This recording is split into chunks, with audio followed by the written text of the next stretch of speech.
To start things off, let me ask you a question. During which oath did the participants make an awful racket? The tennis court oath. Okay, let's be serious and talk about the French Revolution here.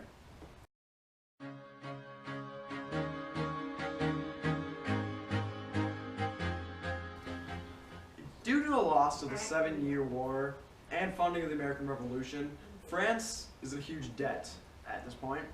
And to top things off, Louis XIV, their king at the time, decides to build this huge mansion called Versailles and just spend all of the rest of the money that France has, leaving them in just complete deficit.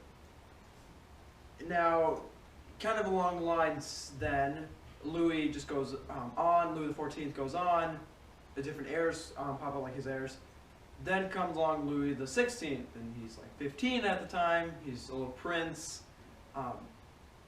He's not ready to rule at all, but he gets married to a Marie Antoinette, the Archduchess of Austria.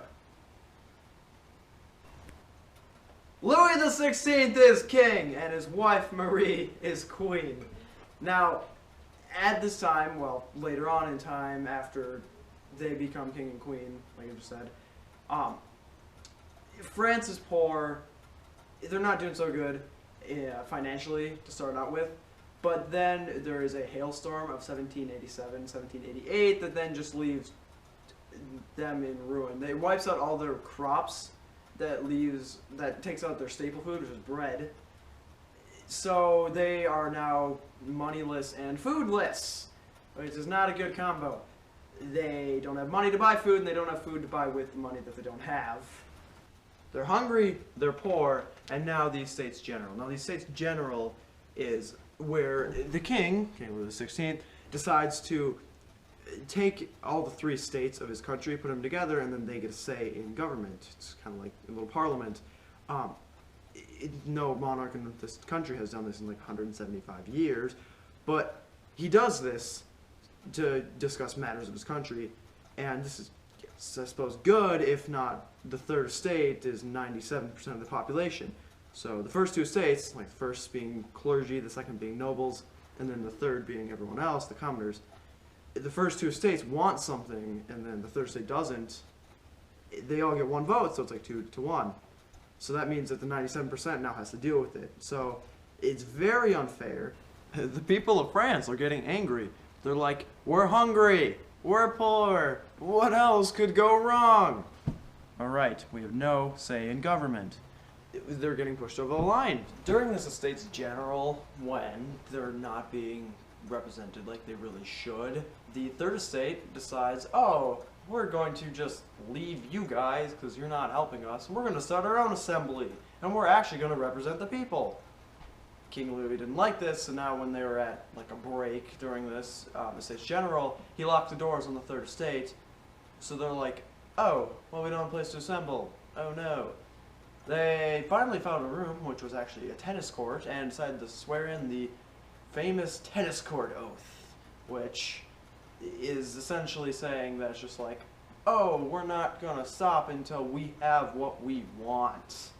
And really another giant sign for King Louis that trouble's brewing, but instead he just kind of ignores it and goes along with his business and his kingly ways. Something that King Louis should have been worried about even before the tennis court oath were bread riots. And bread riots are where there's a mass of people and they're like, they see baker or someone, they're like, here, we want your bread. We're gonna mob you and pretty much kill you and try to take your bread from you. And King Louis just didn't do anything before, well, he didn't do anything about those until a little bit later, which then he finally decides to do something about it, which is kind of the wrong decision. King Louis decides to do something about these bread riots, and what he does is not good. He sends troops to Paris to calm the people there that are rioting. Instead, the people there take that as like, oh, now King Louis is attacking us. What else? Like, psh, why are you now attacking us too, on top of everything else you've done? It takes 1 spark to make an explosion. And this 1 spark for the French Revolution was the storming of Bastille. Story time! In the summer of 1789, a group of deputies representing the Third Estate, the overwhelming majority of Frenchmen, declared themselves to be a national assembly and overturned a century of royal absolutism. That's what I just said. But my favorite part, on the 14th of July, the royal prison at the Bastille was stormed. Vive la France! Vive la France! Liberté! Égalité! Fraternité! Vive la France! Vive la France! So they stormed Bastille to break people out, which there was only like 7 people there. So really it was just to get guns to fight back against the troops that were then now attacking them.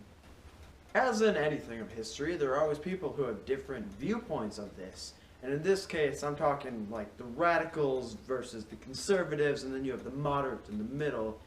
The most well-known of the radicals of the French Revolution were the Jacobins. They were a group of people who just wanted heads to roll. They thought that the only way that they were going to get anything done in this type of revolution is to kill people. Blood must be shed. The leader of this radical group called the Jacobins was a guy by the name of Maximilien Robespierre, and no one wanted heads to roll more than Robespierre. Before we get started, let me ask you, why were the Jacobins so ambitious? Because they wanted to get ahead. I'm going to talk about the Reign of Terror, and before we go into depth, we're going to have to talk about a few people. Maximilien Robespierre, also known as the Incorruptible, was one of the biggest radicals out there. His compelling public speeches made it hard for people not to join the Republic. He would publicly announce lists of people who were against the Republic and bring them to the guillotine. This is which made him the main head chopper. Jean-Paul Marat is a radical journalist who writes an angry newspaper against the monarchy. He fuels the fire of the revolution and gets people ready to fight, but he will come later. So the Jacobins are a group of radicals who want to reform France from a monarchy into a republic. And for that to happen, Louis must die. No, man. A republic is where people have the power to elect their representatives, not the other way around. Louis knows that things are looking bad for him, so he and his family try and flee France. On the journey, he is arrested and brought back to Paris, where he is imprisoned and later killed via guillotine. The Jacobins, originally there to represent the people, start turning on them. You could get killed for simply saying that bread prices were too high.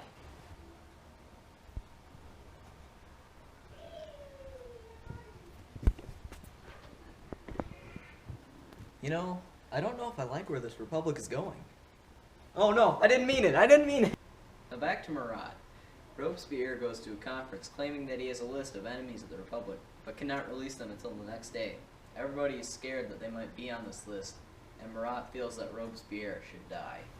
I, Maximilien Robespierre, have a list of enemies of the Republic, but I forgot it. So I shall bring it tomorrow. I have the list of the enemies of the Republic. No, fair. Escort him out.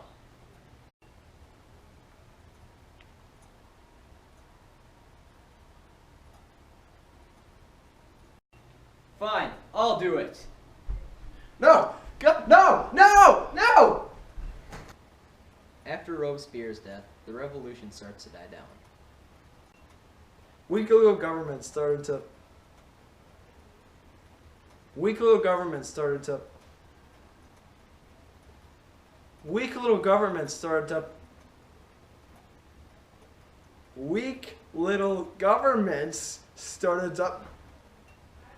Small, weak little governments started to pop up, but none of them could really last.